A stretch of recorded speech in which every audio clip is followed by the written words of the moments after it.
নমস্কাৰ বন্ধুসকল, কালি মই এটা ভিডিঅ' আপলোড কৰিছিলোঁ NSM আণ্ডাৰত যিটো ভেকেঞ্চি ওলাইছে স্বাস্থ্য বিভাগত। তাতে মই কৈছিলোঁ নেক্সট ভিডিঅ'ত এপ্লিকেশ্যন প্ৰচেছটো মই কৈ দিম ষ্টেপ বাই ষ্টেপ। গতিকে আজিৰ ভিডিঅ'ত ষ্টেপ বাই ষ্টেপ দেখুৱাই দিম কেনেকৈ আপুনি এপ্লাই কৰিব, বিভিন্ন পোষ্টৰ কাৰণে কি প্ৰচেছত এপ্লাই কৰিব। ভিডিঅ' লাষ্টলৈকে চাই থাকিব। প্ৰথমে আপুনি যিকোনো এটা ব্ৰাউজাৰ অ'পেন কৰাৰ পিছত আপুনি গুগলত যাই চাৰ্চ কৰিব লাগিব NSM ৰিকুৱাৰমেণ্ট 2022-20 আসাম। এটো আপুনি সাৰ্চ কৰাৰ পিছত আপুনি তলত স্ক্ৰল কৰি চাব। তলত স্ক্ৰল কৰাৰ পিছত আপুনি এটা NSM ৰ যেটো অফিচিয়েল ওয়েবসাইট হয় এটো আপুনি এটা দেখা পাব, যেটো ৰিকুৱাৰমেণ্ট নেশনাল হেলথ মিশন। আপুনি এটো ক্লিক কৰাৰ লগে লগে আপোনাৰ অফিচিয়েল পেজটো ওপেন হৈ যাব। এনেকুৱা নেশনাল হেলথ মিশনৰ এটো ওপেন হোৱাৰ পিছত আপুনি তলত এক নম্বৰত চাব নেশনাল হেলথ মিশন আসাম। এতে ক্লিক হিয়াৰ বুলি লিখা আছে। আপুনি ক্লিক হিয়াৰত ক্লিক কৰিব। ক্লিক কৰাৰ পিছত আপোনাৰ এটো পেজ ওপেন হৈ যাব, য'ত নেকি নোটিছ বোৰ্ড আছে। তাতে দুটা অপচন আছে, advertisement of various position under NSMS, যেটো 30 তাৰিখত দিয়া হৈছিল যোৱা মাহৰ। তাতে এডভাৰটাইজমেন্ট আৰু অনলাইন এপ্লাই দুটা অপচন আছে। গতিকে এতিয়া মই এপ্লাই প্ৰচেছটো দেখুৱাই দিম। আপুনি এডভাৰটাইজটো চাব বিচাৰিলে ওপৰত এডভাৰটাইজমেন্ট ক্লিক কৰিব। মই এতিয়া অনলাইন এপ্লাইটো দেখুৱাই দিম। মই অনলাইন এপ্লাইত ক্লিক কৰি আছো। ক্লিক কৰাৰ পিছত আপুনি এনেকুৱা এটা এপ্লিকেশ্যন ফৰ্ম এটা ওপেন হৈ যাব। এটা আপুনি কনফিউজ নহব। এটা লগইন ডিটেইলছ খুজিব। লগইন ডিটেইলছটো আপুনি প্ৰথমে ৰেজিষ্ট্ৰেচন কৰি ল'ব লাগিব, তাৰ পিছতে আপুনি লগইন কৰিব পাৰিব। গতিকে আপুনি এটা কনফিউজ নহব। প্ৰথমে আপুনি লেফট সাইডত চাব লগইন আৰু ৰেজিষ্ট্ৰেচন দুটা অপচন দিয়া আছে। আপুনি ৰেজিষ্ট্ৰেচনত ক্লিক কৰিব। প্ৰথমে ৰেজিষ্ট্ৰেচনত ক্লিক কৰাৰ পিছত আপুনি এইটো ফৰ্ম ফিল আপ কৰি আপুনি প্ৰথমে ৰেজিষ্ট্ৰেচনটো কৰি ল'ব লাগিব। গতিকে ৰেজিষ্ট্ৰেচন কৰাৰ পিছত আপুনি লগইন কৰিব পাৰিব। প্ৰথমে সিলেক্ট কৰি লওক কোনটো পোষ্টৰ কাৰণে আপুনি এপ্লাই কৰিব বিচাৰে। কোনটো পোষ্টৰ কাৰণে আপুনি এপ্লাই কৰিব বিচাৰে এটো সিলেক্ট কৰি ল'ব। গতিকে মই এতিয়া এটা পোষ্ট সিলেক্ট কৰি লৈ আছো, ফাৰ্মাসিষ্ট। গতিকে মই ফাৰ্মাসিষ্টৰ কাৰণে এপ্লাই কৰি দেখুৱাই দি আছো। গতিকে আপুনি তাৰ পিছত আপুনি জেন্ডাৰটো সিলেক্ট কৰি ল'ব। সিলেক্ট কৰাৰ পিছত আপুনি আপোনাৰ নেমটো দিব, ফাৰ্ষ্ট নেম আৰু লাষ্ট নেম, মিডল নেম দিব। দিয়াৰ পিছত আপুনি আপোনাৰ ডেট অফ বাৰ্থটো এটা দিব লাগিব। ডেট অফ বাৰ্থটো দিয়াৰ পিছত আপুনি এটা আপোনাৰ যেটো ডেট অফ বাৰ্থ আপুনি এটা দি দিব। ডেট অফ বাৰ্থটো মই সিলেক্ট কৰি লৈ আছো। আপুনি আপোনাৰ ডেট অফ বাৰ্থটো সিলেক্ট কৰি ল'ব। তাৰ পিছত আপুনি তলত আপুনি এটা পাসওয়াৰ্ড মানে ক্ৰিয়েট কৰিব লাগিব। আপুনি এটা আপোনাৰ এটা ফোন নম্বৰ দিব লাগিব। হেতু ফোন নম্বৰত আপোনাৰ এটো OTP আহিব। এই OTPটো আপুনি ভেৰিফাই কৰিব লাগিব। গতিকে মই ফোন নম্বৰটো দি আছো। গতিকে ফোন নম্বৰটো দিয়াৰ পিছত সিম্পলি আপুনি নেক্সটত ক্লিক কৰি দিব।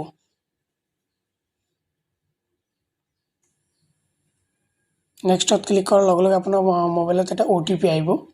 এনেকুৱা যেটো নম্বৰ আপুনি দিলে এই নম্বৰটো OTP হোৱাৰ লগে লগে আপুনি OTPটো এটা ভেৰিফাই কৰিব লাগিব। OTPটো মই এটা ভেৰিফাই কৰি লৈ আছো। গতিকে আপুনি OTPটো ভেৰিফাই কৰাৰ পিছত আপুনি সিম্পলি ভেৰিফাইত ক্লিক কৰি দিব। ভেৰিফাইত ক্লিক কৰা দিয়াৰ পিছত আপুনি চাব মোবাইল নম্বৰটো ৰেজিষ্টাৰ্ড হৈ গেল, অলৰেডি ভেৰিফাই হৈ গেল। তাৰ পিছত আপুনি এটা পাসওয়াৰ্ড দিব লাগিব আপোনাৰ ইচ্ছামতে, যেটো আপোনাৰ লগইন পাসওয়াৰ্ড হ'ব। এটা আপুনি মনত ৰাখিব লাগিব। পাসওয়াৰ্ডটো আপুনি আপোনাৰ ইচ্ছামতে ক্ৰিয়েট কৰি ল'ব। গতিকে মই এটা পাসওয়াৰ্ড ক্ৰিয়েট কৰি লৈ আছো। আপুনি আপোনাৰ ইচ্ছামতে এটা পাসওয়াৰ্ড ক্ৰিয়েট কৰি ল'ব।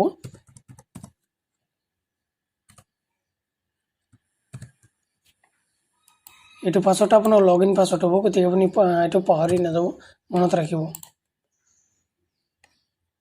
পাসওয়াৰ্ডটো ৰিএন্টাৰ কৰিব দিছে। এন্টাৰ কৰাৰ পিছত আপুনি সিম্পলি ক্ৰিয়েটত ক্লিক কৰি দিব।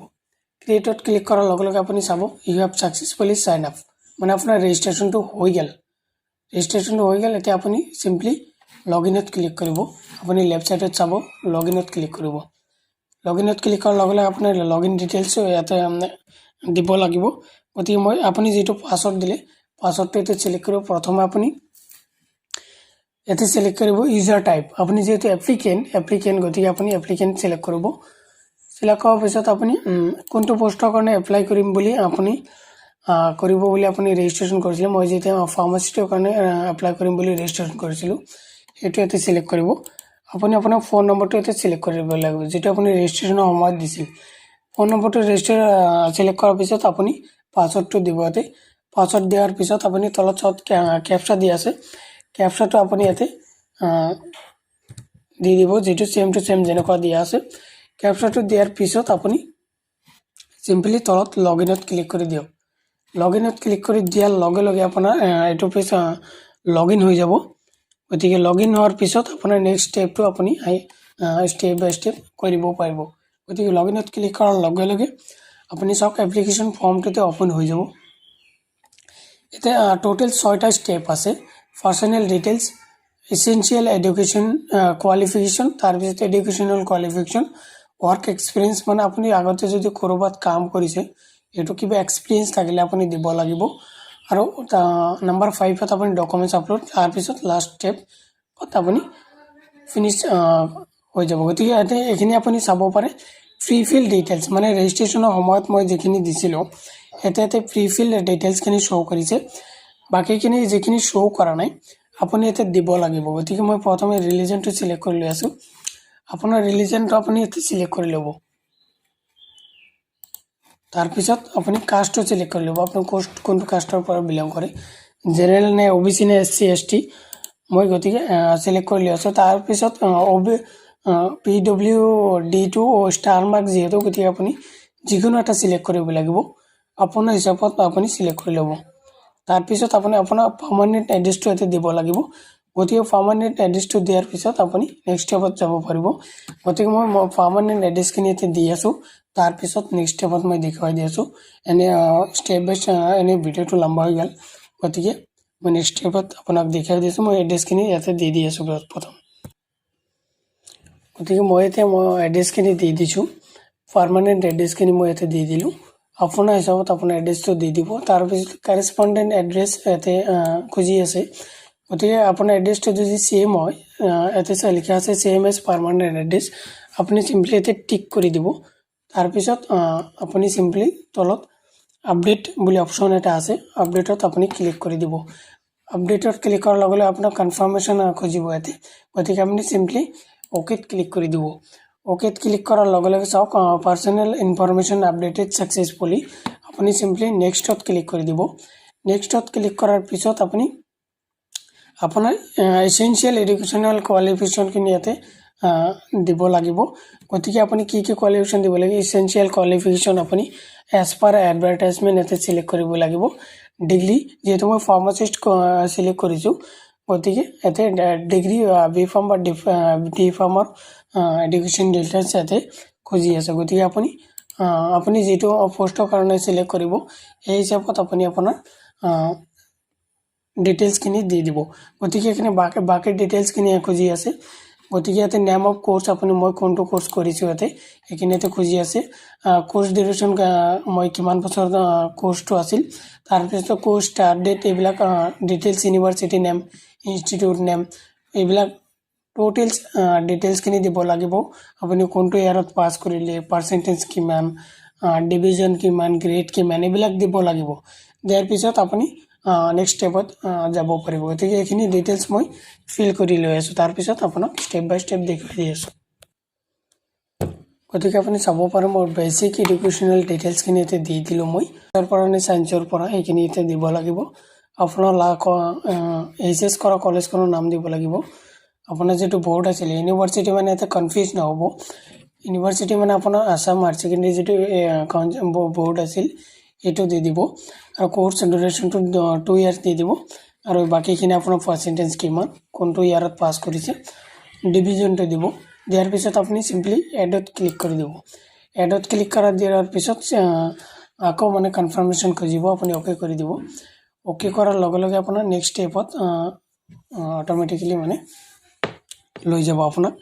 গতিকে তাৰপিছত আপুনি নেক্সট ষ্টেপটো আপুনি ফিল আপ কৰিব পাৰিব।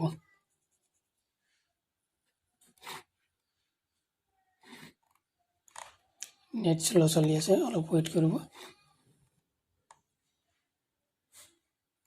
তাৰপিছত চাওক আপুনি ইয়াতে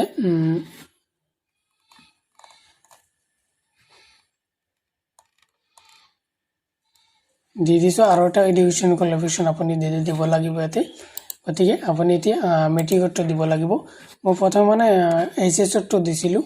এতিয়া আপুনি প্ৰথমে আপুনি HSৰটো দি ল'ব, তাৰপিছত SSLC মই যেনেকৈ দেখুৱাই দি আছোঁ আপুনি আপোনাৰ ইচ্ছামতে দিব পাৰে। তাৰপিছত বাকীখিনি আপুনি দিব নেমৰ ডিগ্ৰী আপুনি ইয়াতে 10 পাছ বুলি দি দিব। 10 পাছ দিয়াৰ পিছত আপুনি ছাবজেক্ট কেইটা দি দিব। ছাবজেক্ট দিয়াৰ পিছত আপুনি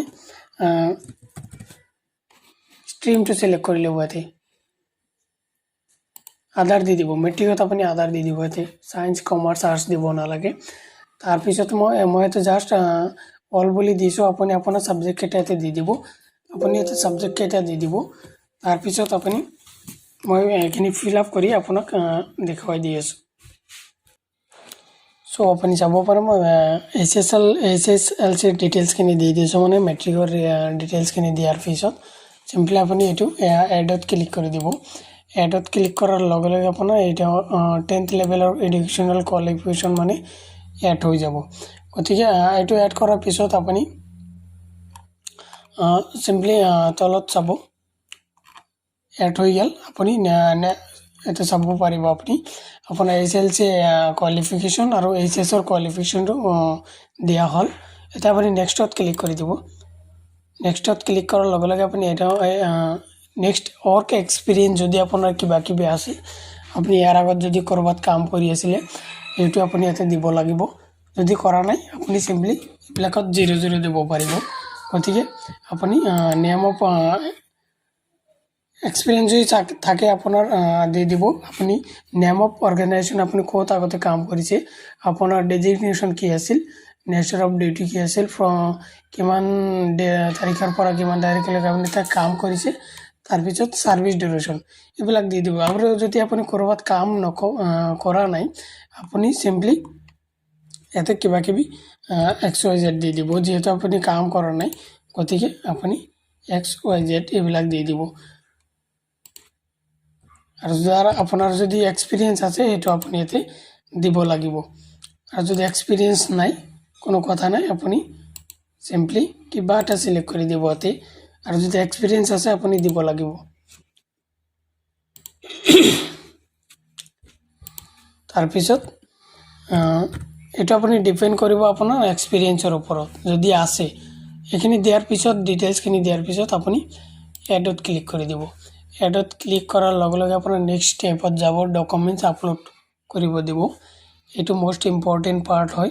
গতিকে ডকুমেণ্টছখিনি আপলোড কৰাৰ পিছত এইখিনি আপোনাৰ ৱৰ্ক এক্সপিৰিয়েঞ্চ দিয়াৰ পিছত আপুনি তলত চাব নেক্সটত আপোনাৰ ক্লিক কৰা অপশ্যন আছে, নেক্সটত ক্লিক কৰি দিব। তাৰপিছত চাওক আপুনি এটা এটাকৈ আপোনাৰ ডকুমেণ্টছখিনি আপলোড কৰি দিব লাগিব। ডকুমেণ্টছখিনি মেইন। গতিকে এটা এটা কৰি আপুনি ইয়াতে ডকুমেণ্টছখিনি আপলোড কৰি দিব। প্ৰথমে কি লাগিব, SSLCৰ যিটো চাৰ্টিফিকেট দিব লাগিব, মেট্ৰিকৰ চাৰ্টিফিকেট দিব লাগিব।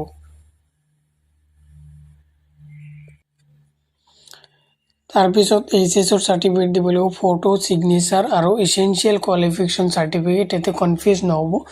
আপোনাৰ মেট্ৰিক আৰু হায়াৰ ছেকেণ্ডেৰীৰ বাহিৰত যিটো আপোনাৰ কোৱালিফিকেশ্যন আছে, ডক্টৰেট ডিগ্ৰী বা ফাৰ্মাচিষ্ট কোৱালিফিকেশ্যন বা nursing qualification, lab technician qualification যিটো আছে এইটোক এছেঞ্চিয়েল কোৱালিফিকেশ্যন বুলি ইয়াতে বুজাইছে। গতিকে আপুনি কোনটো বিভাগৰ পৰা হয় আপুনি ইয়াতে দি দিব। বাকী matric, higher secondary, photo, signature এইখিনি আপলোড কৰাৰ পিছত আপুনি ইয়াতে চিলেক্ট কৰাৰ লগে লগে আপুনি এডত ক্লিক কৰিব। এডত ক্লিক কৰাৰ লগে লগে আপুনি এটা অপশ্যন আহি যাব, ডকুমেণ্টছ আপলোড কৰাৰ ফাইলৰ অপশ্যন আহি যাব। এতিয়া মই হায়াৰ ছেকেণ্ডেৰী চাৰ্টিফিকেট চিলেক্ট কৰিছোঁ। গতিকে আপুনি ইয়াতে চ'জ ফাইলত যাই আপুনি হায়াৰ ছেকেণ্ডেৰী মেট্ৰিকৰ বা হায়াৰ ছেকেণ্ডেৰী চাৰ্টিফিকেটখিনি ইয়াতে আপলোড কৰি দিব। ইয়াতে চিলেক্ট কৰাৰ লগে লগে আপুনি আপলোডত ক্লিক কৰিব, আপোনাৰ ডকুমেণ্টছখিনি আপলোড হৈ যাব। গতিকে এটা এটা কৰি আপুনি ডকুমেণ্টছখিনি আপলোড কৰাৰ পিছত কিবা প্ৰব্লেমৰ কাৰণে মই ডকুমেণ্টছখিনি আপলোড কৰিব পৰা নাই, এইটো লাষ্ট ষ্টেপ হয়। গতিকে এটা এটাকৈ ডকুমেণ্টছখিনি আপলোড কৰাৰ পিছত আপোনাৰ লাষ্ট ষ্টেপত আহিব ফিনিছ। গতিকে ডকুমেণ্টছখিনি আপলোড কৰাৰ পিছত আপোনাৰ এইটো হ'ব লাষ্ট ষ্টেপ, টেনশ্যন কৰিবলৈ একো নাই। যদি সম্ভৱ হয় মই পিছত মানে ডকুমেণ্টছখিনি আপলোড কৰি আপোনাক দেখুৱাই দিম। আপুনি চিন্তাৰ কোনো কাৰণ নাই, এটা এটাকৈ ডকুমেণ্টছ চিলেক্ট কৰিব আৰু তাৰ বিপৰীতে এডত ক্লিক কৰিব তলত চাওক আপুনি যদি মেটিঅৰ সাৰ্টিফিকেট সিলেক্ট কৰে এডত ক্লিক কৰাৰ লগে লগে আপোনাৰ সাৰ্টিফিকেট এতে আপলোড কৰা অপচন আহি যাব চুজ ফাইলত ক্লিক কৰি ডকুমেন্টটো সিলেক্ট কৰি সিম্পলি আপলোডত ক্লিক কৰি দিব ক্লিক কৰাৰ লগে লগে আপোনাৰ লাষ্ট স্টেপত ফাইনেল স্টেপত ফিনিশ বুলি লিখা হ'ব তাৰ পিছত যদি সম্ভৱ হয় মই আপোনাক দেখুৱাই দিম ডকুমেন্টছখিনি আপলোড কৰি নেক্সট ভিডিঅ'ত আৰু এটা ভিডিঅ' বনাই মই আপোনাক দেখুৱাই দিম গতিকে আজি কাৰণে এইখিনি প্ৰসেছ আছিল ভিডিঅ' ভাল লাগিলে লাইক কৰি দিয়ক চেনেলটো সাবস্ক্ৰাইব কৰি দিয়ক আপুনি জাস্ট কেৱল এপ্লাই কৰিলে গতিকে ইয়াৰ পিছতো বহুত কেইটা প্ৰসেছ আছে admit card related exam related selection related গতিকে এইবিলাক আপডেট পোৱাৰ কাৰণে চেনেলটো সাবস্ক্ৰাইব কৰি দিব থ্যাঙ্কস ফৰ ওয়াচিং